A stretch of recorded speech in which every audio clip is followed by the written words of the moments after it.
അങ്ങനെ ആവേശം ടീമിന്റെ അടുത്ത സിനിമ ഇപ്പോഴത്തെ ഷൂട്ട് ആരംഭിച്ചിരിക്കുകയാണ്. ജിത്തു മാധവൻ കഥയൊരുക്കുന്ന ഈ സിനിമ സംവിധാനം ചെയ്യുന്നത് ആർഡെക്സ് ആവേശം എന്ന സിനിമയിലെല്ലാം അഭിനയിച്ച ശ്രീജിത്ത് ബാബുവും കൂടിയാണ്. സിനിമ നിർമ്മിക്കുന്നത് ജിത്തു മാധവനും അതുപോലെ തന്നെ ഫഹദ് ഫാസിലും കൂടിയാണ്. സജിൻ ബോബുവും അനശ്വര രാജനുമാണ് ഈ സിനിമയിൽ പ്രധാന വേഷത്തിലെത്തുന്നത്. ചിയാൻ വിക്രം നായകൻ എന്ന ചിത്രമാണല്ലോ വീര ധീര സൂര്യൻ എന്ന സിനിമ. സിനിമയുടെ ഫസ്റ്റ് ഷെഡ്യൂൾ ഇപ്പോൾ കംപ്ലീറ്റ് ആയിട്ടുണ്ട്. ഇനി സിനിമയുടെ സെക്കൻഡ് ഷെഡ്യൂൾ ഇപ്പോഴത്തെ ജൂൺ 20-നായിരിക്കും ആരംഭിക്കുക. അങ്ങനെ എല്ലാവരും കാത്തിരുന്ന സുരേഷ് ഗോപിയുടെ ഒറ്റക്കൊമ്പൻ എന്ന സിനിമയുടെ ഷൂട്ട് ആരംഭിക്കുന്നു. സിനിമയുടെ ഷൂട്ട് ഇപ്പോൾ അടുത്ത മാസം ജൂലൈയിൽ ഫസ്റ്റ് വീക്കിലായിരിക്കും ആരംഭിക്കുക എന്നാണ് ഇപ്പോൾ സുരേഷ് ഗോപി തന്നെ കൺഫേം ചെയ്തിട്ടുള്ളത്. സുരേഷ് ഗോപി കൂടെ തന്നെ ഈ സിനിമയിൽ അനുഷ്ക ഷെട്ടി അതുപോലെ ബിജു മേനോൻ എന്നിവരൊക്കെയായിരിക്കും പ്രധാന വേഷത്തിലെത്തുക. സുരേഷ് ഗോപിയുടെ കയ്യിൽ തന്നെ വമ്പൻ ബഡ്ജറ്റിൽ വരുന്ന സിനിമയും കൂടിയാണ് ഒറ്റക്കൊമ്പൻ. ധനുഷ് ചിത്രം റായൻ സിനിമയുടെ റിലീസ് തീയതി ഇപ്പോൾ ഒഫീഷ്യലായി തന്നെ പ്രഖ്യാപിച്ചിരിക്കുകയാണ്. സിനിമ ജൂൺ മാസമായിരുന്നു ആദ്യം റിലീസെല്ലാം പ്രഖ്യാപിച്ചിരുന്നത്. ഇപ്പോൾ ഈ സിനിമ ജൂലൈ 26-നായിരിക്കും വേൾഡ് വൈഡ് തിയേറ്റർ റിലീസ് ചെയ്യുക. ധനുഷ് തന്നെ സംവിധാനം ചെയ്യുന്ന ഈ സിനിമ ഒരു ഗാങ്സ്റ്റർ ചിത്രവും കൂടിയാണ്. ധനുഷിനെ കൂടാതെ തന്നെ വമ്പൻ താരനിരകളാണ് ഈ സിനിമയിൽ അണിനിരക്കുന്നത്. ശിവാർത്തേനും വെങ്കൽ പ്രഭുവും ഒന്നിക്കുന്ന ഒരു സിനിമ വരുമെന്ന് നേരത്തെ റൂമറുകളെല്ലാം വന്നിരുന്നു. ഇപ്പോഴത്തെ ഈ സിനിമ ഒരു പക്കാ സ്ട്രോങ് പൊളിറ്റിക്കൽ സിനിമയായിരിക്കുമെന്നാണ് ഇപ്പോൾ അറിയാൻ കഴിയുന്നത്. ഈ സിനിമ ശിവകാർത്തികേയന്റെ 24ാമത്തെ സിനിമയായിട്ടായിരിക്കും എത്തുക. പുഴു എന്ന സിനിമയ്ക്ക് ശേഷം രതീനയുടെ അടുത്തൊരു സിനിമ വരുന്നു. പാതിരാത്രി എന്ന് പേരിട്ടിരിക്കുന്ന ഈ സിനിമയിൽ സോബിൻ ഷാഹിർ, നവ്യ നായർ എന്നിവരാണ് പ്രധാന വേഷത്തിലെത്തുന്നത്. സിനിമ ഒരു ത്രില്ലർ ചിത്രവും കൂടിയാണ്. ഓഗസ്റ്റ് മാസം റിലീസ് ഉറപ്പിച്ച അല്ലു അർജുൻ ചിത്രമാണല്ലോ പുഷ്പ 2. സിനിമയുടെ റിലീസ് ഇപ്പോൾ ഇനിയും നീണ്ടുപോകുമെന്നാണ് അറിയാൻ കഴിയുന്നത്.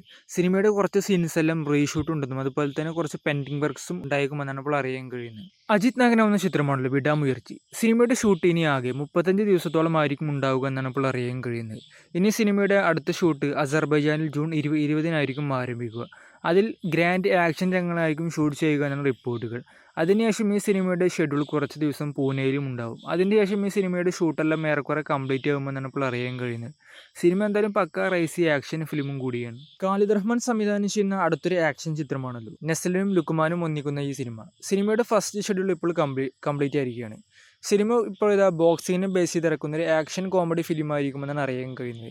ഇവരെ കൂടാതെ തന്നെ ഗണപതിയും ഈ സിനിമയിൽ ഒരു പ്രധാന വേഷത്തിലെത്തുന്നുണ്ട്. ആസിഫലിയും സുരാജും ഒന്നിക്കുന്ന പുതിയ സിനിമയുടെ ഫസ്റ്റ് ലുക്ക് ഇപ്പോൾ പുറത്തിറങ്ങിയിരിക്കുകയാണ്. അഡിയോസ് അമിഗോസ് എന്ന് പേരിട്ടിരിക്കുന്ന ഈ സിനിമ നഹാസ് നാസറാണ് സംവിധാനം ചെയ്യുന്നത്. സിനിമയുടെ റിലീസ് ഇപ്പോൾ ഓഗസ്റ്റ് മാസമായിരിക്കും ഉണ്ടാവുക. സിനിമ നിർമ്മിക്കുന്നത് ആഷിഖ് ഉസ്മാനും കൂടിയാണ്. താനക്കാരൻ എന്ന സിനിമയ്ക്ക് ശേഷം ഡയറക്ടർ തമിഴിൻ്റെ അടുത്തൊരു സിനിമ വരുന്നു. സിനിമയിൽ നായകനായി കാർത്തിയായിരിക്കും എത്തുക എന്നാണ് അറിയാൻ കഴിയുന്നത്. ഒരുപക്ഷേ ഈ സിനിമ നിർമ്മിക്കുക ഡ്രീം വാരിയർ പിക്ചേഴ്സും കൂടിയായിരിക്കും. സാമന്തയുടെ ഒരു മലയാള ചിത്രം വരുന്നു. ഗൗതം മേനോന്റെ സംവിധാനത്തിൽ മമ്മൂട്ടി നായകനാവുന്ന സിനിമയിലാണ് ഇപ്പോൾ സാമന്ത എത്തിയേക്കുക എന്നാണ് അറിയാൻ കഴിയുന്നത്. ഈ സിനിമയിൽ ആദ്യം നയൻതാരയും വരുമെന്ന് നേരത്തെ റിപ്പോർട്ടുകളെല്ലാം വന്നിരുന്നു. സിനിമയുടെ ഷൂട്ട് ഇപ്പോൾ ഈ മാസം അവസാനം ചെന്നൈയിലായിരിക്കും ആരംഭിക്കുക. മമ്മൂട്ടി കമ്പനി നിർമ്മിക്കുന്ന ഈ സിനിമ ഒരു ഇൻവെസ്റ്റിഗേഷൻ ത്രില്ലർ ചിത്രവും കൂടിയാണ്. അജിത് നായകനാവുന്ന ചിത്രമാണല്ലോ ഗുഡ് ബൈ ഡക്കിൾ എന്ന ചിത്രം. സിനിമയിൽ ഇപ്പോൾ തെലുങ്ക് താരമായ സുനിലും എത്തിയേക്കുമെന്ന റിപ്പോർട്ടുകൾ. മാർക്കൈനൻ എന്ന സിനിമയ്ക്ക് ശേഷമാണ് വീണ്ടും ഒരു ആദിക് രവിചന്ദ്രന്റെ സിനിമയിൽ സുനിൽ ഇപ്പോൾ എത്തുന്നത്. പ്രഭാസ് നായകനാവുന്ന ചിത്രമാണല്ലോ കൽക്കിയേടി. സിനിമയിൽ ദുൽഖർ ഉണ്ടാകുമെന്ന് നേരത്തെ റൂമറുകളെല്ലാം വന്നിരുന്നു. ഇപ്പോൾ അത് ശരിവെക്കുന്ന തരത്തിലുള്ള റിപ്പോർട്ടുകളാണ് ഇപ്പോൾ പുറത്തു വരുന്നത്. ഈ സിനിമ 2 പാർട്ടിലായി വരുന്ന ഒരു സിനിമയും കൂടിയാണ്. ഇപ്പോഴത്തെ ഈ സിനിമയുടെ ഫസ്റ്റ് പാർട്ടിൻ്റെ എൻഡിങ് സീനിൽ ഇപ്പോൾ ദുൽഖറിൻ്റെ ഒരു ക്യാമറ ഉണ്ടായേക്കുമെന്നാണ് ഇപ്പോൾ അറിയാൻ കഴിയുന്നത്.